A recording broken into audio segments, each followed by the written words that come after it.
એના દાદા અને વહુના પપ્પા કરતા પણ મિત્ર વધારે. કાળા ચશ્માની પ્રેમમાંથી છલકાતું ગુસ્સાનું વાત્સલ્ય અમદાવાદની શિક્ષાના ગાંઠ એટલે પામી સ્ત્રી અને આયુર્વેદના પુસ્તકોમાં પડતી લાલ પસંદ નહીં. અર્જુનાની અને રસાયણશાળાનો નિયમિત સેવન, અર્થશાસ્ત્રના લેક્ચરમાં સંસ્કૃતના શ્લોકોનો સચોટ ઉલ્લેખ.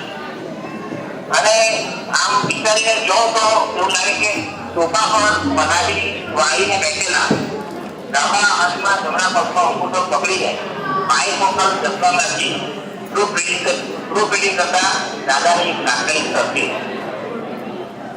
મમ્મી માટે કહું તો મમ્મી માટે શું કહું? મમ્મી એટલે જેનું મૌન જેના શબ્દો કરતા વધારે વાંચાણ, જેનું મૌન વધારે સ્પર્શી જાય, કહી જાય, અંદરથી ધંધોળી જાય, એવી અમારી મમ્મી.